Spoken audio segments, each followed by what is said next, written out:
بسم اللہ الرحمن الرحیم۔ السلام علیکم ورحمۃ اللہ وبرکاتہ۔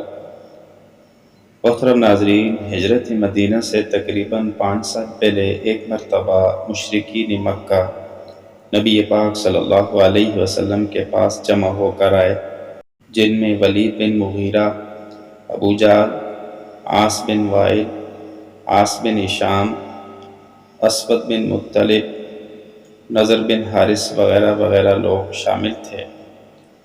آپ صلی اللہ علیہ وسلم سے یہ درخواست کی کہ اگر آپ سچے نبی ہیں تو اپنی نبوت کا کوئی خاص نشان دکھلائیں، اور ایک روایت میں ہے کہ یہ کہا کہ چاند کے 2 ٹکڑے کر کے دکھائیں۔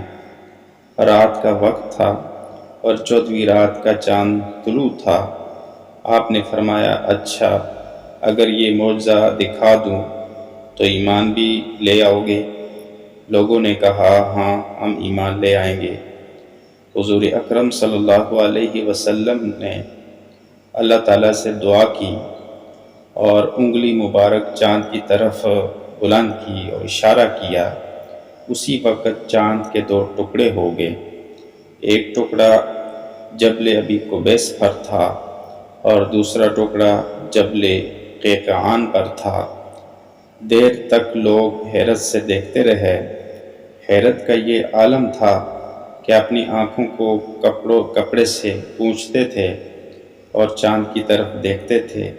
صاف 2 ٹکڑے نظر آتے تھے، اور حضور صلی اللہ علیہ وسلم اس وقت یہ فرما رہے تھے، اشہدو اشہدو، اے لوگو گواہ رہو، اے لوگو گواہ رہو۔ عصر اور مغرب کے درمیان جتنا وقت ہوتا ہے، اتنی دیر چاند اسی طرح رہا اور اس کے بعد پھر ویسا ہی ہو گیا۔ مشرکین مکہ نے کہا، محمد نے جادو کر دیا ہے، تم باہر سے آنے والے مسافروں کا انتظار کرو اور ان سے دریافت کرو، کیونکہ یہ ناممکن ہے کہ محمد تمام لوگوں پر جادو کر دیں۔ اگر وہ بھی اسی طرح اپنا مشاہدہ بیان کریں تو سچ ہے، اور اگر یہ کہیں کہ ہم نے نہیں دیکھا تو سمجھنا کہ محمد نے تم پر جادو کیا ہے۔ چنانچہ مسافروں سے دریافت کیا گیا۔ ہر طرف سے آنے والے مسافروں نے اپنا اپنا مشاہدہ بیان کیا کہ ہم نے شق قمر دیکھا ہے، مگر ان شہادتوں کے باوجود پھر بھی ضدی لوگ ایمان نہ لائے اور یہ کہا کہ یہ سحر مستمر ہے، یعنی عنقریب اس کا اثر زائل ہو جائے گا۔